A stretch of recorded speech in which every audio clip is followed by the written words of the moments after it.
It starts with a whisper, then a roar, the logic of escape. Quitting is often the smartest choice. Why suffer when the path of least resistance calls, a siren song of comfort? The crowd, always, beckons towards the exit, their faces smug with sensible retreat. To abandon is to be rational, to preserve oneself from the inevitable, crushing defeat.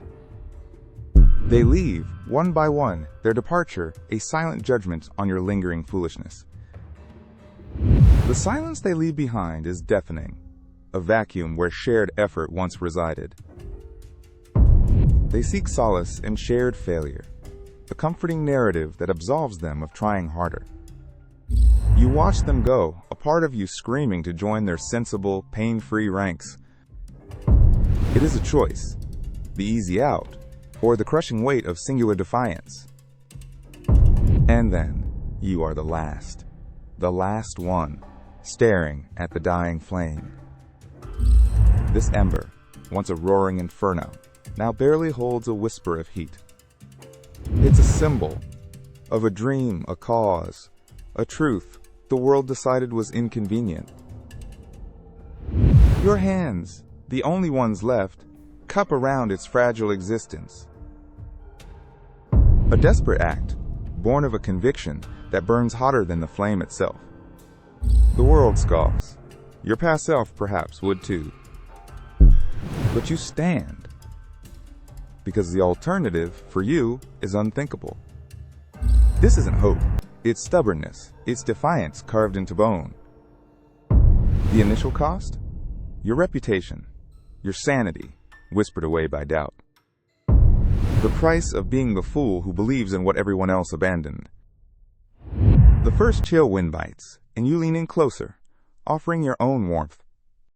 The world moves on.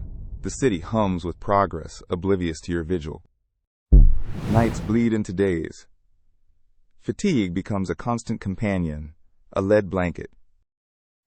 Your resolve, once a steel beam, starts to hum with tiny, alarming vibrations. Every setback feels catastrophic. The flame flickers, and your heart stutters. You begin to question the why. Was it ever truly worth it? The absence of support is not just quiet.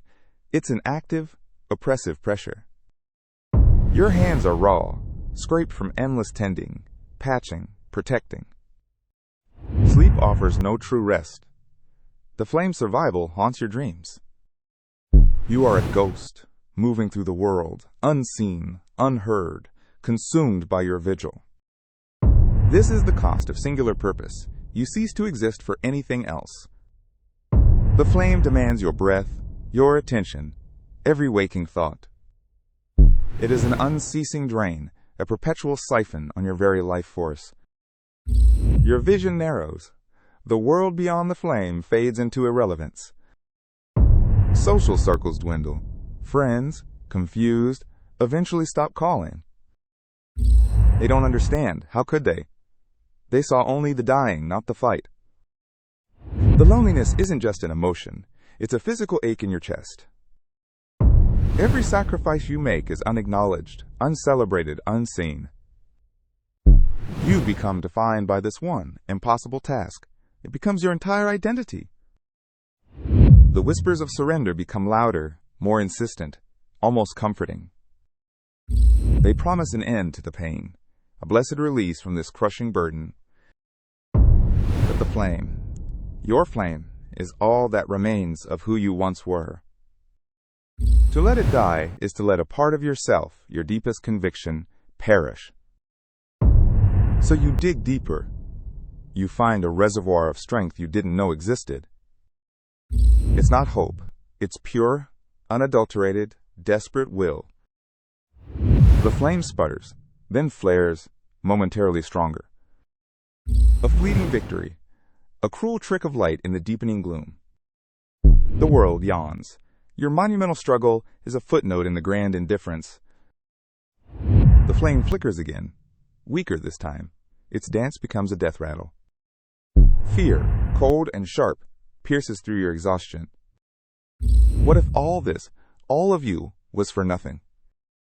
The thought is a knife, twisting, demanding surrender. Your breath hitches. You are so tired. Oh God, you are so tired.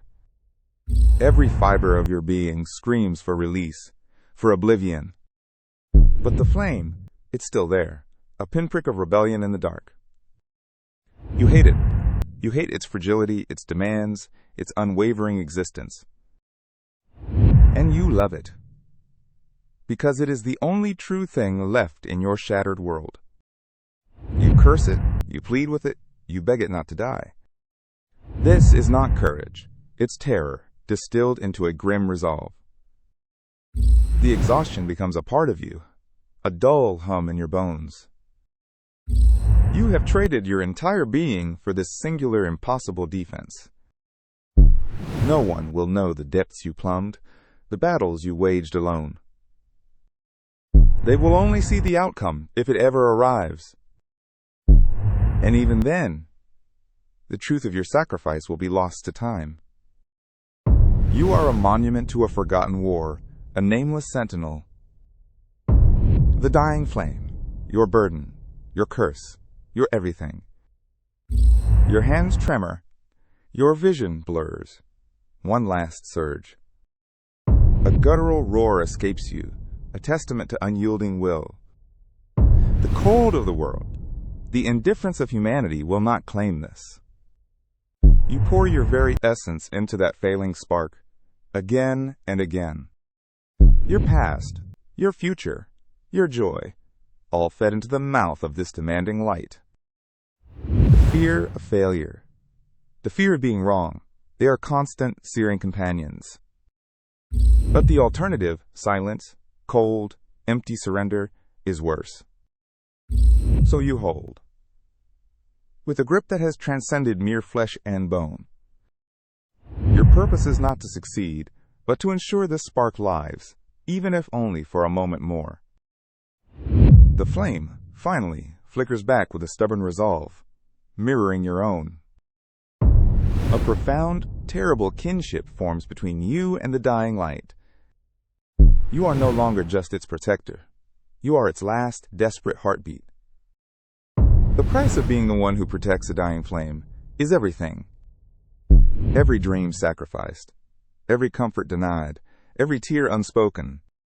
It is the slow, agonizing erosion of who you once were, for a cause no one else saw. It is the burden of an unseen, unsung battle, waged in the deepest solitude. The weight of the world, amplified by its utter indifference. It costs you the ease of being understood, the warmth of belonging. It costs you the future you might have had, unburdened, free. But you stand, because some things are not about logic, they are about soul. And your soul, by some miracle, still holds a sliver of that fire. You become its living vessel, its final, defiant scream. The physical body is just a husk. The mind, a broken sieve. What remains is pure, unadulterated, agonizing will. The flame flickers, fed by a source beyond comprehension. It is fueled by the ghosts of what you gave up, the dreams you burned. The bitter taste of eternal defiance, this is your legacy. An epitaph written in unceasing effort, on a forgotten grave. You exist now as only one thing, the protector of a dying flame. The sun rises, then sets, its cycles mocking your frozen commitment. The fire breathes, sometimes weakly, sometimes with a burst of vigor. Each flicker is a fresh stab of hope, quickly followed by the dull ache of reality. You are the last bastion, the final, desperate, defiant stand. The price of saving something no one else believes in is yourself.